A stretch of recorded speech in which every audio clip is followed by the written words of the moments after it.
Welcome to the Blind Android Users channel.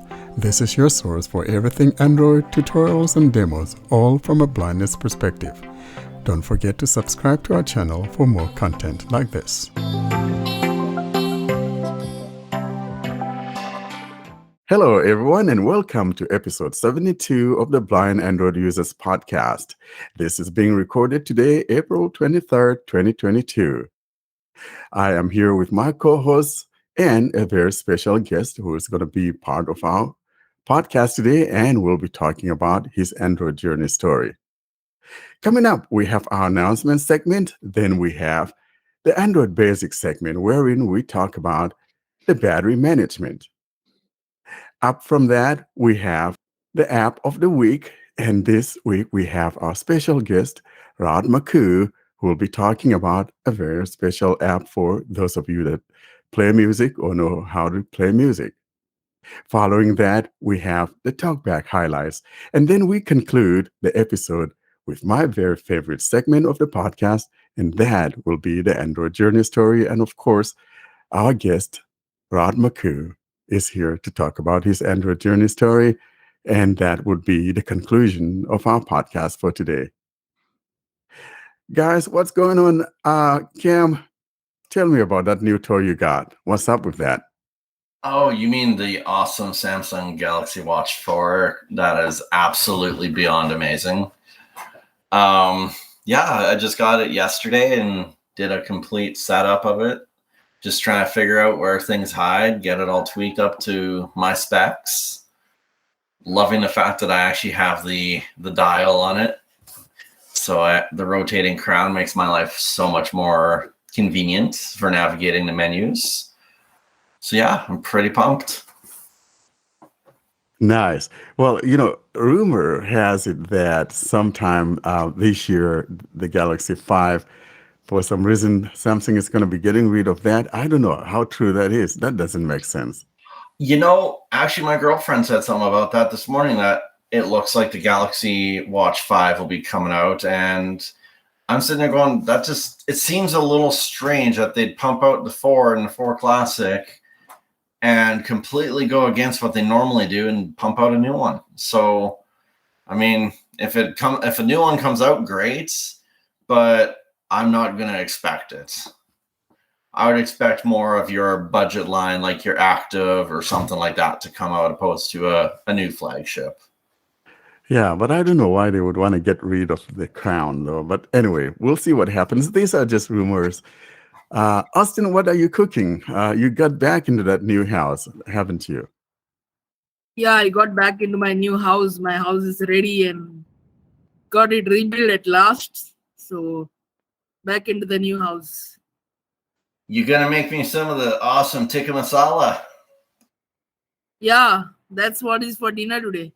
Oh, God damn it. I'm jealous now, man. Like, oh, my taste buds. What a nice thing to share with your friends virtually, Yeah. Hey, Rod, you are here with us. Tell us as to what's going on, where you are, where you're joining us today. And of course, you'll talk about that in your Android journey story, but how are you doing? Hi, thanks for having me today. We're still waiting for warmer weather here in Wisconsin. I live in Appleton, Wisconsin. And it seems like now that I'm retired, there are always things to do. I keep myself busy volunteering with our literacy group, teaching adult English learners how to speak English to help them navigate the community. So that's some of the things that is going on in my life. That's a worthy cause, and I like that. Thank you so much for doing that. Is Appleton, by chance, the home of Appleton Estate Rum? I guess not. I don't know anything about that. Appleton is about 35 miles from Green Bay. I used to live in Green Bay, and I met my partner, Dawn Fisher, over 10 years ago on Match.com. She had a nicer house than I did, And so I moved on that Women one. always do. I mean, that's a good reason to move. I can get behind that. Same thing happened to me. A few years ago, I bought a house next door to hers. I was fortunate, so now I'm coming to you from my man house next door to hers. That has really worked out well. That's a man's cave, right? Yeah, yeah. When you want to do You manly left your things. man cave to move in with your partner? Like, dude. It's When you like when you want to having a do bachelor pad and being able to live with my partner and our dog. So Ooh. what can I nice. say? The best of both worlds now. Oh, yeah, I can get behind that. And when you want to do boys things like what we're doing today, talking tech, then you go into the man's cave and to do That's that right. from there. Mhm. Thank you so much, Rod. Let's move on to the announcement segment. Now, do we have anything in the announcement segment, Austin?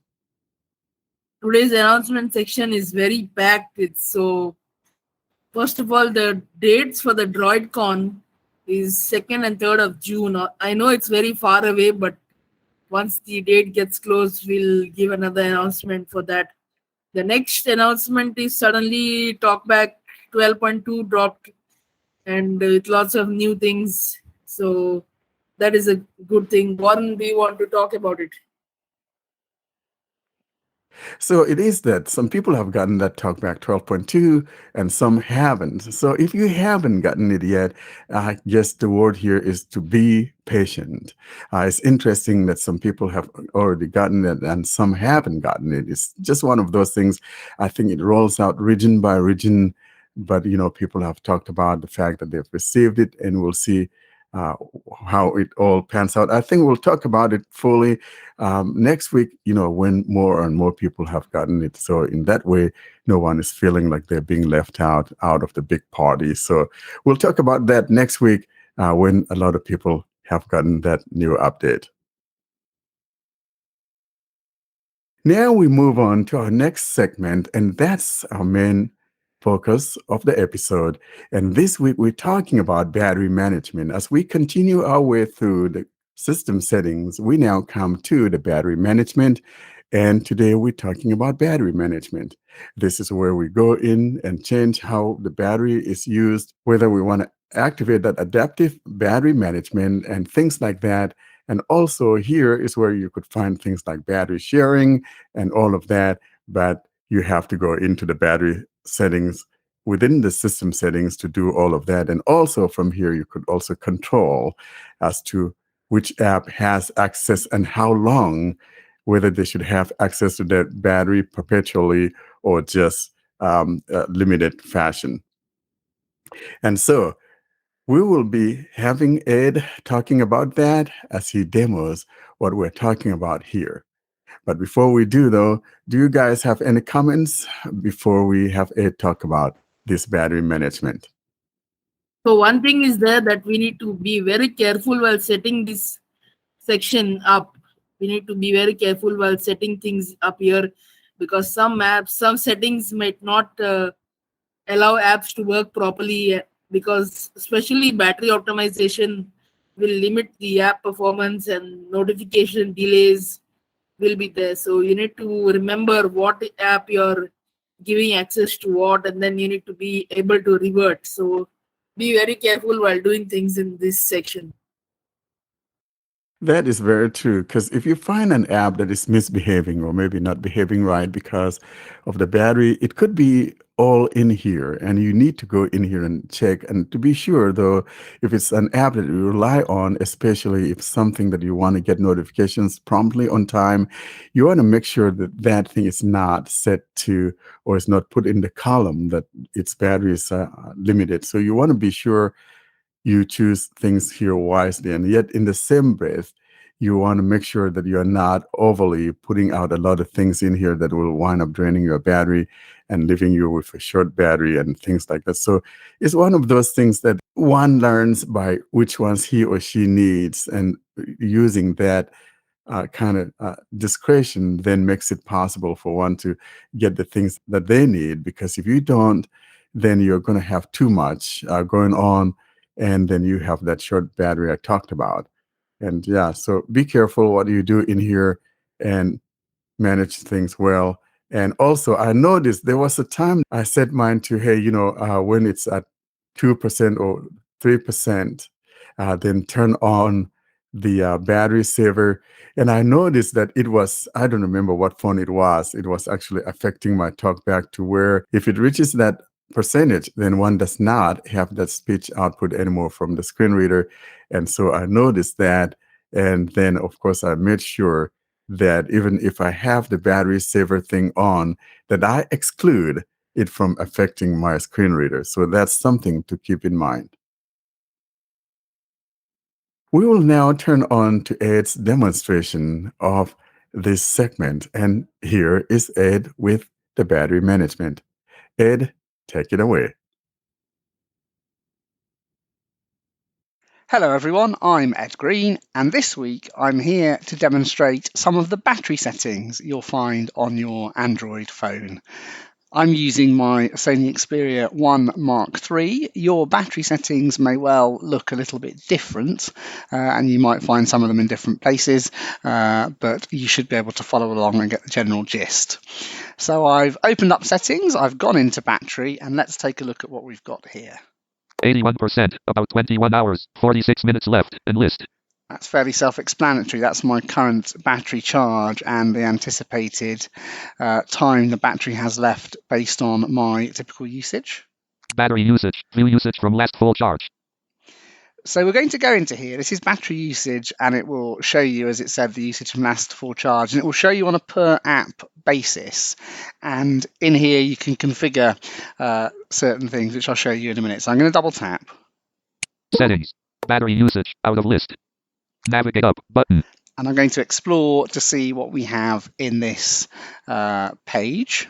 81%, 100%, 50%, 0%, 1 hour, 1 minute ago, 22 hours left, enlist.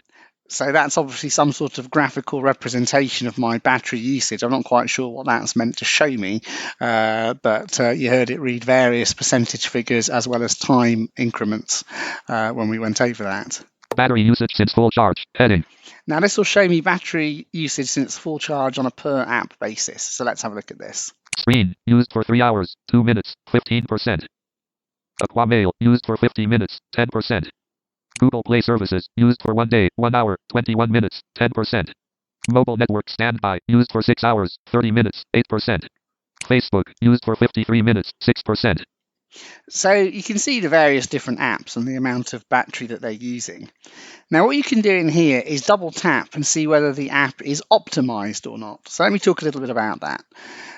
What you'll find is that many mobile phone manufacturers will optimize the battery. So they might prevent apps from doing certain things if they are being optimized, and that is generally to prolong battery life of the overall handset. You'll often find that cheaper phones will have longer battery life than flagship phones by default because, one, they often have bigger batteries, two, they are powering less powerful processors, and three, they have less demanding screens. So you may well get more battery life out of a lower or mid-performance range phone than you will out of a flagship, unless that flagship is heavily optimizing different apps. And even then, it might be outperformed. So many mobile phone manufacturers will optimize apps to prevent the battery draining too quickly. Particularly important, obviously, in areas where you might not have reliable access to power, which is in fact why some of those lower to mid-range phones do come with bigger batteries because of the markets they can often be aimed at. So in here we can determine whether apps are being optimized by the battery. You may notice that if an app is being optimized, it might not function correctly. Notifications might be delayed. I'll show you another battery setting that can sort that out as well in a minute. But yeah, you will find that if it is not performing as expected, go in here and check. So let's see. I think we're on Facebook. I'll double tap it and see what options we've got. Settings, battery usage, out of list. Navigate up, button. Facebook, enlist. 1 hour, 53 minutes total, 1 hour background. From left, open, button. Disable, button. Force stop, button. Manage battery usage, heading. Not selected, radio button, unrestricted. Allow battery usage in background without restrictions. May use more battery. So if we wanted to do that, as I say, you might allow it to use both battery and data in the background if you wanted to perform instantaneously an app like Facebook. Selected. Radio button. Optimized. Optimized based on your usage. Recommended for most apps. I'm fine with this because I don't have Facebook pinging me notifications anyway. I like to use it when I use it. It doesn't need to do anything in the background for me. I don't have those pop up on my screen. I use the notifications tab in the app itself. So optimized is perfectly acceptable for me for Facebook. Let's go and have a look. Not selected. Radio button. Restricted. Restrict battery usage while in background. App may not work as expected. Notifications may be delayed. Yeah, so notifications may be delayed on optimized too, by the way. So it says they may be delayed on unrestricted. They may perfectly well be delayed on optimized. So there you are. There you have it. Those are the options. You might have noticed that that dialog looked a little bit like the dialog you might get if you went into your apps list, double tapped and held an app and chose app info and then open app settings, or indeed just went into settings, apps and chose the apps. And it looks like that because that's what it is. You then go and choose the battery and you would get the screen that we got to via the battery settings. I think that's all I want to show you in battery usage. So I'm going to back out. Navigate up button with settings. Facebook used for navigate up button settings. Battery usage. View usage from last full charge and list. Stamina mode off. We don't want stamina mode. We don't need our battery prolonged to that extent. Battery care reduces the amount of time the battery is supposed to fully charge to increase the battery lifespan. Let's go into battery care and have a look at this. Battery care. Navigate up button out of list. So battery care is going to be particularly useful if you charge your phone while you sleep. Maybe you plug it in overnight or during the morning if you work night shifts, and you want it to be at 100% when you wake up. But what you might not want it to do is charge at regular speed just to prolong the battery. So let's go see what we've got in here. Battery care. Use battery care. On switch. So I have battery care on. Selected. Radio button. Auto. Your device automatically learns when you usually leave your device charging for hours, and it estimates suitable times to activate battery care and list. So mine basically does it overnight. So I have it set to auto. Not selected. Radio button. Custom. Set time range when you usually leave your device charging for hours. So this can be helpful if you don't charge it when you sleep. Maybe you charge it while you're at work. You have it charging on your desk. You might go and do that. Or as I say, if you work nights and sleep a different pattern, you might do that. Start time 2200. Battery care is activated when you start charging after this time. Disabled. Target time for full charge 0600. Battery will be fully charged by this time. Disabled. So that's fairly straightforward. That's auto. Obviously, if I wanted to be able to change that, I would have hit custom, and I could alter those time fields in a fairly standard Android way. I don't think I need to show you that. Not selected. Radio button. Always. Stop charging after a specified limit to increase lifespan. Charging limit 90%. Disabled. If we didn't want it done on time, you could just do it on the limit. So 90% is the charging limit. So it charges at full speed up to 90% and then sort of pauses and gets it to 100% by the time my target time happened, which, as you heard, was 6 a.m. It will explain that, I think, in the rest of this page slightly more eloquently than I just did, but we'll carry on looking. Charges in a way that reduces the amount of time the battery is close to fully charged to increase the battery lifespan. Out of list. Your device will be charged at the same speed as regular charging. Charging stops at 90% if there is still time left until the target time. Charging resumes when target time is getting closer. Auto. Battery care detects when you usually leave your device charging for hours and estimates at what time you will disconnect the charger, the time your device is supposed to be fully charged. Battery care will not be activated if it cannot detect the time period when you usually charge your device or you change the time you usually charge it. Custom. You can customize the time range for when you normally leave your device charging, such as at night. If you charge your device outside this time range, battery care is not activated, but regular charging starts instead. Always. Charging stops when a specified percentage is reached to increase the lifespan of the battery. Setting that limit to 80% yields even better results. So mine is on auto and it's at night just because that's when it happens that I charge my battery. If you maybe you have lots of periods of long charges where you don't want to unplug it, so maybe battery care wouldn't have kicked in that scenario for you, but for me it does, and it works as I would want it to, but it's useful to have a custom option. Navigate up button. Settings. Battery care reduces the amount of time the battery is close to fully charged to increase the battery lifespan. And list. So there's just one more thing I want to show you in settings, I think, here in battery. Battery share function. Transfer battery from this phone to another device that supports Sky. So if you have wireless charging and you have another device, maybe you've got some AirPods or you've got another phone, you can set this so that your phone is effectively a charger for that other device. It's quite slow, obviously, but you can do that. I won't show you that. Adaptive battery. Detecting when apps drain battery. So adaptive battery, I will show you. Settings. Adaptive battery. Out of list. Use adaptive battery. Limit battery for apps that you don't use often. Off. Switch. And list. To extend battery life, adaptive battery limits battery for infrequently used apps. Your device will learn how you use apps over time. Notifications may be delayed for these apps. Yeah, so if it doesn't think you're using the app, it'll limit its ability to use battery. I don't like that at all. I keep it off because some apps that it may think I use infrequently, I actually rely on the notifications. I never go into the app or indeed the notifications. I'm thinking particularly Sports Scores app. They will look infrequently used on my device because seldom do I open them. I set the notifications for teams that I'm interested in and then watch those notifications ping up. So in my phone's view, that is an infrequently used app. So, and I don't want, obviously, real-time Sports Score notifications delayed.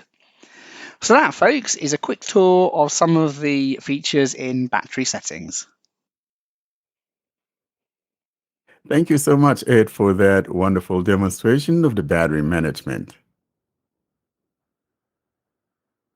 We now move to the app of the week, and this time we're talking about an amazing app called Amazing Slow Downer. And this is what our guest, Rod Maccoux, is going to be demonstrating for us. And it's a long episode. So we're going to actually have a very special segment to this during the midweek. We're going to have something called the Midweek Special, presenting this entire demonstration on its own because it's pretty lengthy. But we would like to talk about it first. Rod, would you like to talk about the Amazing Slowdowner and what it does, and especially who it is meant for and things like that? It's going to be on its own as a special episode for our midweek that we haven't done in quite a while. But give us that intro to it, if you will. Okay, the Amazing Slowdowner is intended for primarily musicians who want to do transcribing of their music. For example, if they are not some of those people that can listen to it by ear and quickly pick things out. My brother can do that, but I couldn't, I mean, no way could even attempt to try something like that. What it allows you to do is change some of the audio attributes in a file. It does handle quite a few file formats, MP3, OGG, WAV, I think. I can't remember all of them. And it will allow you to, for example, change the balance. So if you want to hear the right track louder than the left so that you could isolate some part of the music that you were trying to learn, you can do that. You can change the pitch up as much as 1 octave and down as much as 1 octave. You can change the speed to be at 25% of the original rate or 200% of the original rate. You can create loops with the Amazing Slowdowner, and then the various basic things that you can do: fast forward, rewind, etc. It also has a 6-band equalizer and a preamp. Now, I haven't worked with any of those to any degree, but I think the preamp might allow you to raise the volume of a track. But like I said, that I'm not too familiar with. The big addition to the app with regards to accessibility was the implementation of using an external keyboard, and having the external keyboard allows you to very precisely move the sliders in order to make your various adjustments when transcribing music. I would, in the beginning, when I started using the app, I would try to adjust the sliders, and I could kind of get there. And maybe with a lot more practice, I could have gotten there. But with the implementation of the keyboard, you can pretty quickly and easily move the slider to the desired position.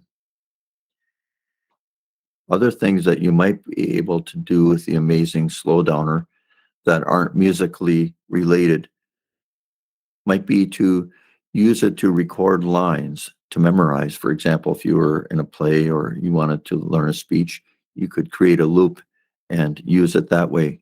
You might be able to use it to help you learn a foreign language by slowing words down, the phrases down in ways that might help you learn to pronounce a different language. Another thing you could do would be to use it for reading a book. You could adjust the speed and pitch of say if you had the book on an MP3 file. And the final thing you might use it for is if you're in a classroom and have a recording of the class, you could reduce the background noises below, say, 150 hertz, which would reduce a lot of the hum in the room. And then you might adjust the slider at the 400 hertz in order to remove some boxiness from the voices. And you also might want to raise the slider at the 6,000 or 6 kilohertz level in order to give the vocal more highs.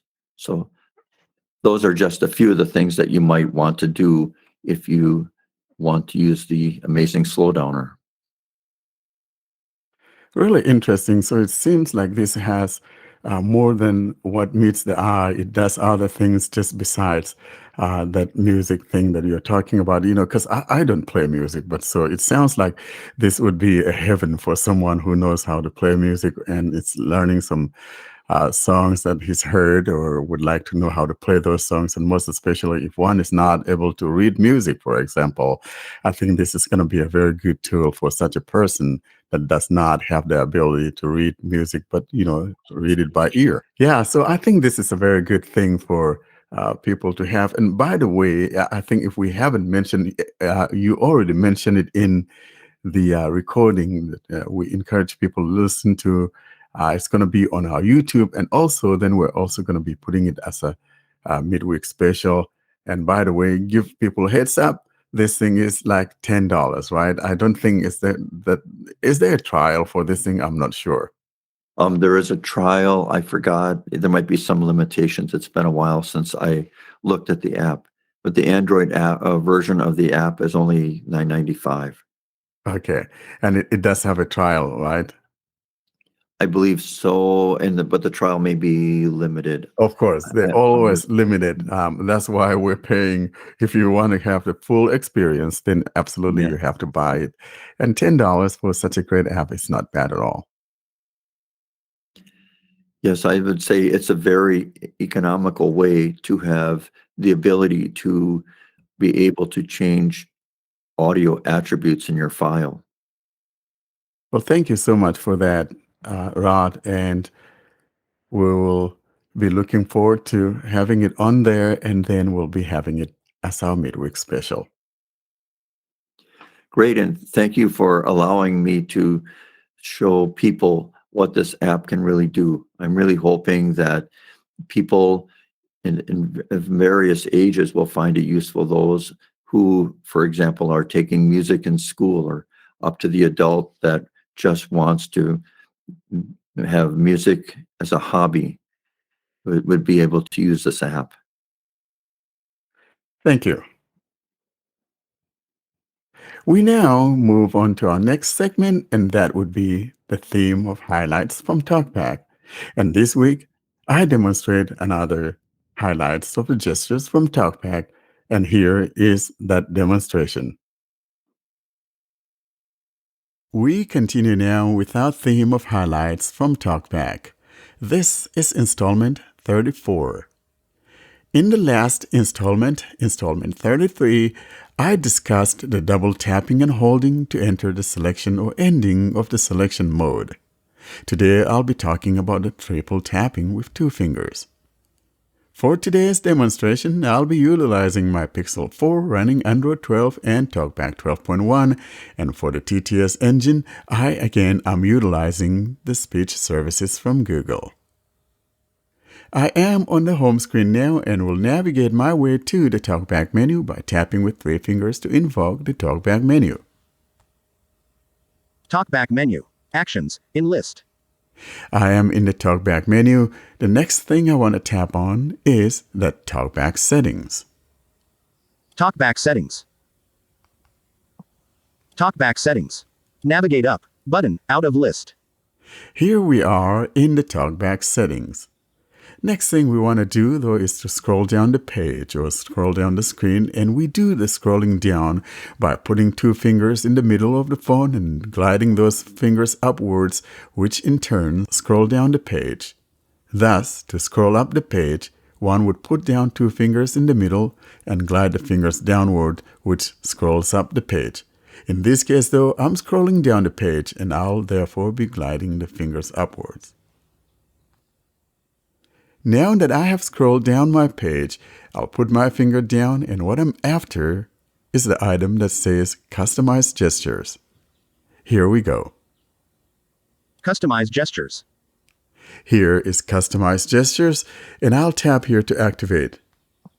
Customize gestures. Out of list. We are now on the customization page of the gestures. What will need to happen now, though, is for you to change your granularity, that is to change your mode.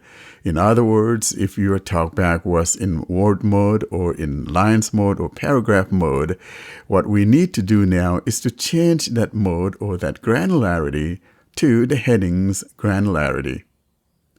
As I've always said, we got three methods of changing those granularities or those modes. My personal preference is that one that I use one finger and scrub up and down in one fluid movement to change my granularity. You can also swipe down with three fingers or swipe from left to right or right to left with three fingers, and that will accomplish the same thing. Mine is already set to the headings granularity, and therefore I have no need of changing my granularity. I will now simply swipe down with one finger to get to the two-finger heading. In other words, after reaching the heading granularity or the heading mode, all that you need to do now is swipe down with one finger until you hear it say two-finger gestures. Here we go. One finger. Heading. In list. Swipe down. One finger back and forth. Heading. Swipe down. One finger angle. Heading. Swipe down. Two fingers. Heading. Here we are in the two fingers heading. The next thing I'm looking for here is the item that says Triple tap with two fingers. Read from next item. Now what this means is that if I were reading something on the internet, say I'm reading an article or reading some text or whatever, it could be either on the internet, it could be a document, it could be whatever that contains text, and I want to read from where I just stopped, then all I need to do is triple tap with two fingers. To demonstrate what I'm talking about, I'll find my way to the Google Home feed to show you what I'm talking about. I'll now navigate my way home. Pixel launcher. Folder. Communication. There I am on my home screen, and now we'll swipe with two fingers from left to right to go to the Google Home feed. Pixel launcher. Button. How to use Google Assistant to log meals and check exercise stats. Heading. In list.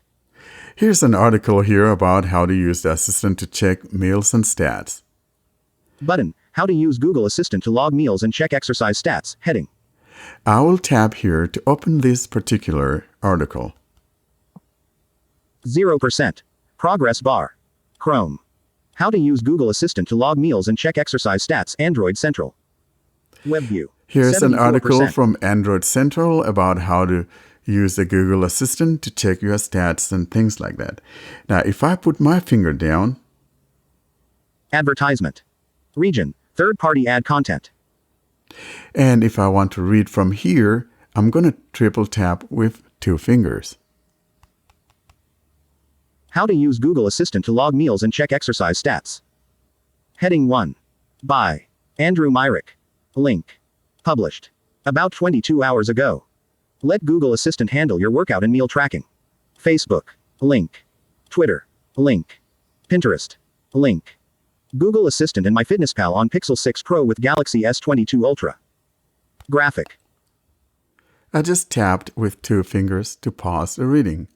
Now you understand what I'm talking about. So in other words, when you're reading an article and you put your finger down and it reads and it stops, and you want it to continue reading from where it stopped, then all you need to do is triple tap with 2 fingers. And that's how you go about using the triple tapping with 2 fingers to do a continuous read or read from the next item. And that's the triple tapping with 2 fingers to read from the next item. That was the demonstration. And now we turn our attention to my very special segment. And this is that Android journey story that I so much love. And you guys, we encourage you to always come on or pre-record if you wanted to your Android journey stories and send it to us. And we're so thankful today that Rod actually agreed to come on and talk about his Android journey story. We know those stories sometimes are nice, sometimes they have rough endings or rough beginnings, I should say, to them. But then one goes through all that rough and tumble, and then by the time you know it, you are loving your Android journey.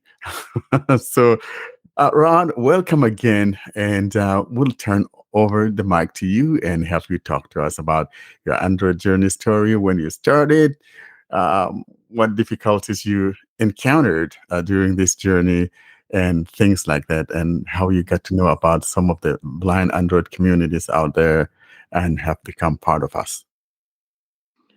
Okay, well, I was first introduced to Android when I met Lou Lasher at an international ski event in 2016 in Michigan. For those of you who do not know about Ski for Light, it is a way for mobility impaired and visually impaired skiers to do cross-country skiing with the assistance of a guide.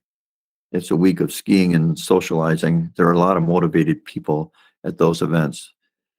Lou was telling me over lunch about a free app that he had written, which provided walking navigation. It was called Get There. And as a side note, without going into much detail, because I am not that familiar with the detail, the app is now located at loulasher.com if you wish to download the latest version of the Get There app. He was telling me how you don't even need to have cell service to use this app. Prior to that, I think I was using something called the Trucker Breeze. And when you started out walking, you weren't sure if you were going to get a satellite connection or not. It seemed to depend on whether or not the day was cloudy and other factors. But with the cell phone, the Android phone, you could count on a connection right away or soon after you started the app up. A couple days later, after Lou had told me about that, my partner Dawn and I went outside with Lou on a cold afternoon to check it out. And I would say the highlight was that at one point, the app pointed out a street that Dawn and Lou had to look for, as it wasn't apparent to them. I think it was like a block away from where we were standing. And oh wow, there, Get There found this street. I think it was like Ohio Street or something like that. So I went home and I purchased the $30 LG phone that Lou was talking about. And after 6 months, I gave it to my brother. My brother Jerry is also blind, and he so he was using that app for a while.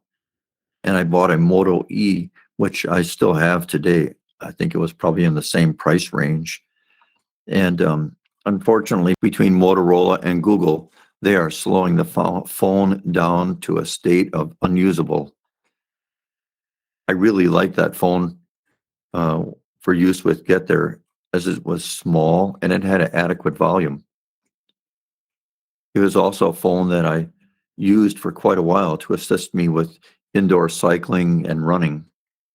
But again, the app developers seem to have a way of destroying accessibility on some of those apps, and now I am not really able to use that phone for that purpose anymore.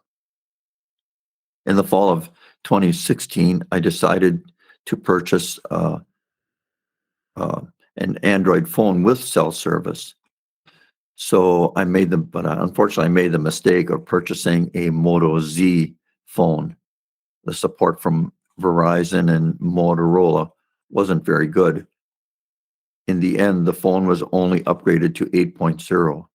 I never was offered the option to go to 8.1. What was really helpful to me was the Eyes Free mailing list. That's what it was called, right? And that was where I saw a lot of posts from Warren, and Austin, I think, was on there, and many others.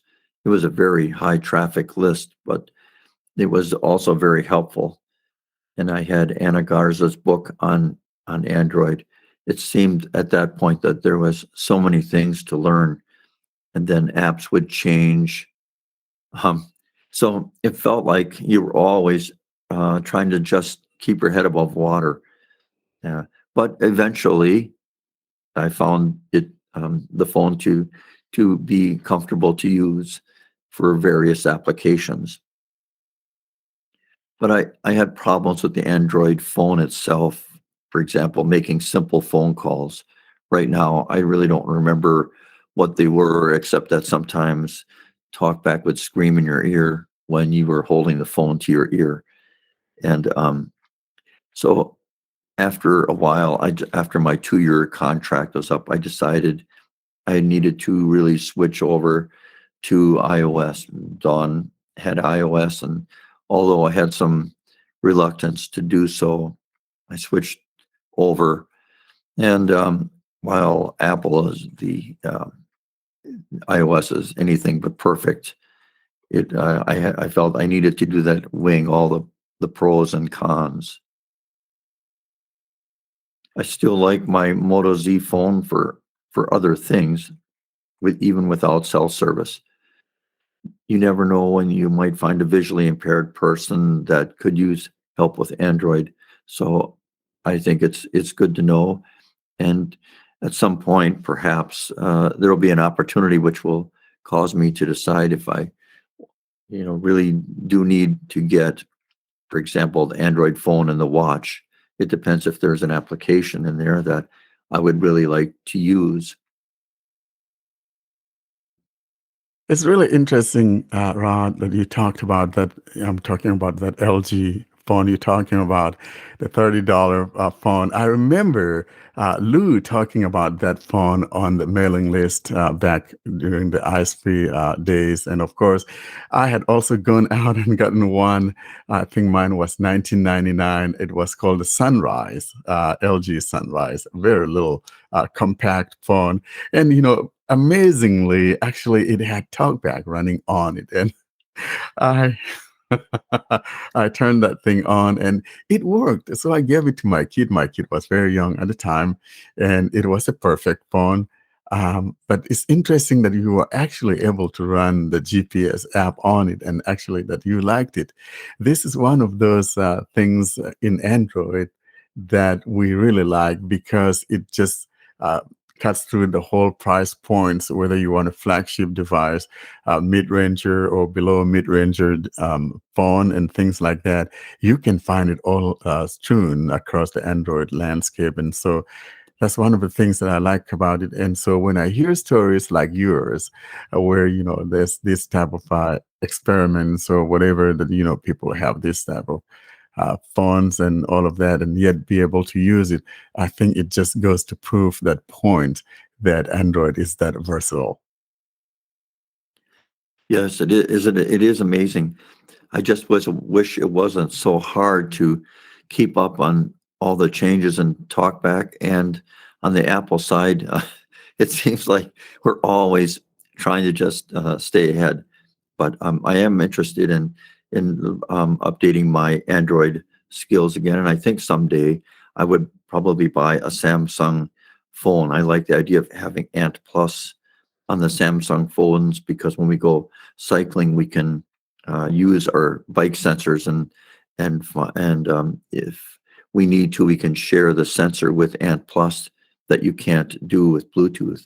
And also the idea of if I could find a watch to wear with my phone and find an app that would give me progress reports while I'm on my treadmill, that would be awfully nice also. And that's where those wearables come in. And also, this is something that one could also just simply use their phone if you wanted to, and just using that Google Fit and having a headset on, you could get those updates, progress updates on your phone if you don't have a watch or whatever. So it's really nice to see that we've gotten into this territory where we could have all of these things accessible to us, because the word here is that accessibility. I want to be able to know what is going on as a blind person. I don't want to ask someone to tell me what's going on. How many steps have I taken? And the good news is that these things are accessible to us. And whether one has a watch or not, one could simply use his or her phone and just utilize that Google Fit. And it works very well. For a while, I'm not into that kind of stuff, but now and then I try it for giggles and I notice that it works well. I guess I will have to look a little more into Google Fit. I am not familiar with that app. Yeah, definitely Google Fit is an app to look into because it makes it easy. And like I said, it's very accessible. And I'm not sure, but I think that our own Anna, the one you bought the book from, did a demonstration. Or I think it was Austin, actually. Austin, didn't you do something about Google Fit when we were doing some fitness stuff last year? I think it was episode. Yeah, I did. Yeah. Yeah. So it's just one of those things that it's right there, and a lot of times people are not aware of those things, and in reality, it's just right there. One of the frustrations I have is when I see an inaccessible app, and I try to gather a few suggestions for types of code that might help. They were given to me by Lou, and I send them in, and I'm thinking, is it really that hard to add these few lines of code? And yet it is very difficult, it seems, to get developers to even acknowledge the problem. And that was one of the nice things about the amazing slowdowner, that Rolf was willing to actually fix the icons, labels on the icons that were missing. And then he was willing to learn about implementing the use of an external keyboard. It is really hard to find developers that want to do that. It is really nice knowing, though, that this app, the Amazing Slow Downer, supports keyboard navigation, because sliders can be a little bit finicky, can't they? They can be very finicky. And when you have the ability to use your keyboard to, do things precisely, I think that gives that app a plus in my world, because it makes it very important then and absolutely accessible. And when you find developers that are willing to go the extra mile, I think those people are worth the support of their app. And a lot of developers don't understand, the subject of the accessibility. And sometimes if we need to just gently tell them, hey, here are resources here you could find about this accessibility, or here are pages that will help you with that. I think most of them would be willing to do it, but some of them would say, oh, it takes too much time. But in reality, these things don't take all that time that a lot of developers would like us to believe it does. Perhaps because of my age, I really like using apps that have keyboard access to them. I think it's fun to tab around. I'm not swiping. I feel more relaxed holding my keyboard. I don't have to worry about inadvertently dropping a finger and changing the focus. It really makes sense to have an app that supports that keyboard navigation, most especially if we're talking about apps like this one. For example, that musical app that we just talked about, the Amazing Slow Downer. Frankly, it would make sense that this type of an app should have that keyboard support, because then you have that fine control of the app and control it the way that you would like to have access to it. So I don't blame you for liking that, and I think that it just adds more productivity to it. Things that you can quickly, because if you're using a keyboard command, You can quickly jump to a place that you want to. You just like those of us who are blind, when we're using our internet, using our screen reader on the internet, we utilize those keyboard commands, and it would be nice to have apps that support those type of things and fully support keyboard. But I think the problem that we have is a lot of people or developers are not familiar with these things, or choose altogether to ignore things having to do with keyboard. And it's sometimes a little bit of an arm twisting to get people to get to doing things like that. Yeah, if I think of a sighted person, how they might use their phone, I'm thinking for most sighted people, the last thing is that they would think you need a keyboard to go with this phone when you can quickly touch and do whatever you need to do. They don't realize how things take us slightly bit more time to do what it is we want to do. Exactly. And that all makes sense. Well, thank you so much, Art, for that wonderful Android journey story. And I am looking forward to you, trying another Android phone. The Z was a good phone, and it's still a good phone. However, the problem that we have with Motorola phones is that Moto doesn't give them any life unless one goes via the modding using a custom ROM, and which is not something that any person can do. It's only to the enthusiasts who know how to do those. But so in reality, I think you're looking at Samsung. Samsung is a good one to have because Samsung, actually, they're now the king of updates. And so even surpassing Google in that department, because some of the Samsung phones, including even mid-rangers, now have up to 4 years of OS support compared to the 3-year OS support of the flagship phones from Google. So I think you wouldn't be wrong to, down the line, try a Samsung phone for a change and see how that compares to your Motorola support. Yes, well, my Motorola is pretty slow. My biggest issue probably would be, I got these two phones, but I really don't want two phone lines. But anyway, should I still spend the money? And so I'm guessing someday, maybe in a year or two at the outside, I'll end up buying a second, a Samsung phone, which would mean I'd have a nice iPhone and a nice Samsung phone. I guess that's what technology is all about. It's the only way to learn how this technology works. Exactly.